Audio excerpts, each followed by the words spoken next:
திருச்செந்தூர் முருகனின் அருள் பெற்ற பூமியில் நாம் இன்று பயணிக்கப் போகிறோம்.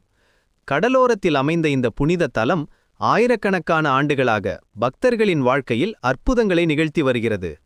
சென்றிலாண்டவர் என்று அன்புடன் அழைக்கப்படும் முருகப்பெருமான் இங்கே 6 படைவீடுகளில் ஒன்றான திருச்செந்தூரில் வீற்றிருக்கிறார். இந்த கோயில் வெறும் கல்லும் சுண்ணாம்பும் அல்ல, இது நம்பிக்கையின் கோட்டை, பக்தியின் பாலம், அன்பின் அடையாளம். கடலலைகள் தொடர்ந்து வந்து கோயிலின் அடிவாரத்தை தொட்டுச் செல்கின்றன. இந்த காட்சியே நமக்கு ஒரு ஆழமான உண்மையை சொல்கிறது. இறைவனின் அருள் எப்போதும் நம்மை தொட்டுக்கொண்டே இருக்கிறது. நாம் அதை உணர்ந்து கொள்ள வேண்டும். அதுதான். சுதாகரன், நீங்கள் எப்போதாவது யோசித்தீர்களா, ஏன் லட்சக்கணக்கான மக்கள் ஆண்டுதோறும் இந்த கடலோர கோயிலுக்கு வருகிறார்கள்? அவர்கள் வெறும் சுற்றுலா பயணிகள் அல்ல, அவர்கள் நம்பிக்கை தேடி வரும் பயணிகள். முருகப்பெருமானின் 6 திருமுகங்களும் வெவ்வேறு அம்சங்களை குறிக்கின்றன. ஞானம், வீரம், அன்பு, கருணை, நீதி, சாந்தம். இவை அனைத்தும் நம் வாழ்க்கையில் தேவையான குணங்கள். திருச்செந்தூரில் அவர் சூரபத்மனை வென்ற வீர வடிவில் காட்சி தருகிறார். இது நமக்கு என்ன சொல்கிறது? நம் உள்ளே இருக்கும் தீய எண்ணங்களை, பயங்களை, சந்தேகங்களை வெல்ல முடியும் என்று. இந்த கோயிலின் வரலாறு மிகவும் பழமையானது. புராணங்களின்படி சூரபத்மன் என்ற அசுரன் தேவர்களை துன்புறுத்தியபோது முருகப்பெருமான் இங்கே வந்து அவனை வென்றார். ஆனால் இது வெறும் கதையல்ல, இது ஒரு ஆன்மீக உண்மையின் குறியீடு. நம் ஒவ்வொருவரின் வாழ்க்கையிலும் சூரபத்மன் இருக்கிறான். அது கோபமாக இருக்கலாம், பேராசையாக இருக்கலாம், பொறாமையாக இருக்கலாம், அல்லது பயமாக இருக்கலாம். இந்த உள் எதிரிகளை வெல்வதற்கு நமக்கு தேவை உறுதியான நம்பிக்கையும் தூய்மையான பக்தியும். திருச்செந்தூர் கோயிலின் கட்டிடக்கலை அற்புதமானது.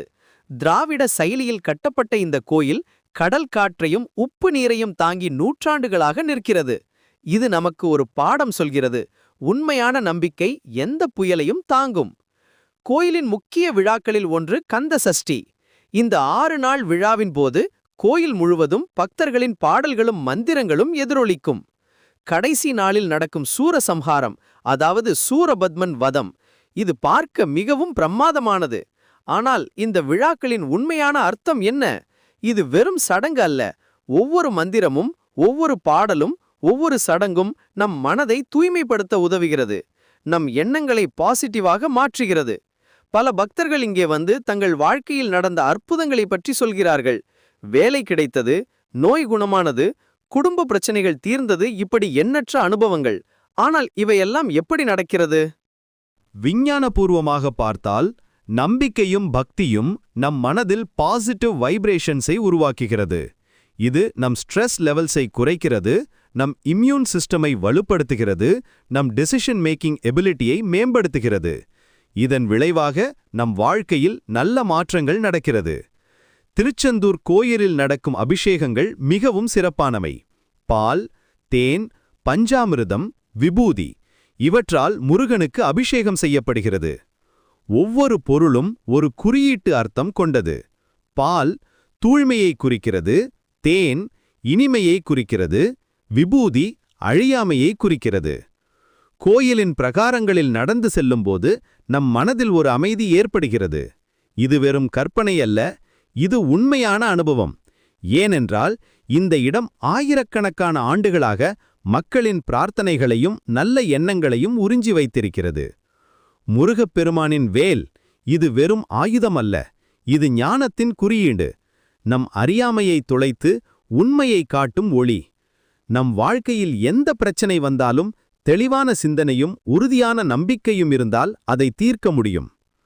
கோயிலில் வரும் பக்தர்களை கவனித்தால் அவர்களின் முகத்தில் ஒரு நம்பிக்கை தெரியும். அவர்கள் வெறும் கடவுளிடம் ஏதாவது கேட்க வரவில்லை, அவர்கள் தங்கள் உள்ளே இருக்கும் தெய்வீக சக்தியை எழுப்ப வருகிறார்கள். திருச்செந்தூர் கோயிலின் கலாச்சார முக்கியத்துவம் மிகப்பெரியது. இது தமிழ் கலாச்சாரத்தின் ஒரு முக்கிய அங்கம். இங்கே நடக்கும் திருவிழாக்கள், இசை நிகழ்ச்சிகள், நாட்டியம் இவையெல்லாம் நம் பண்பாட்டை உயிர்ப்புடன் வைத்திருக்கின்றன. கோயிலின் சுற்றுப்புறம் மிகவும் அழகானது. கடல் அலைகளின் ஓசையும் கோயில் மணிகளின் ஒலியும் சேர்ந்து ஒரு இயற்கையான மெடிடேஷன் மியூசிக்கை உருவாக்குகிறது. இந்த சூழலில் இருக்கும்போது நம் மனம் தானாகவே அமைதியடைகிறது. பக்தி என்பது வெறும் கோயிலுக்கு போவது மட்டுமல்ல, அது நம் அன்றாட வாழ்க்கையில் நல்ல எண்ணங்களை வளர்ப்பது, மற்றவர்களுக்கு உதவுவது, நேர்மையாக வாழ்வது, இவையெல்லாம் பக்தியின் வெளிப்பாடுகள்.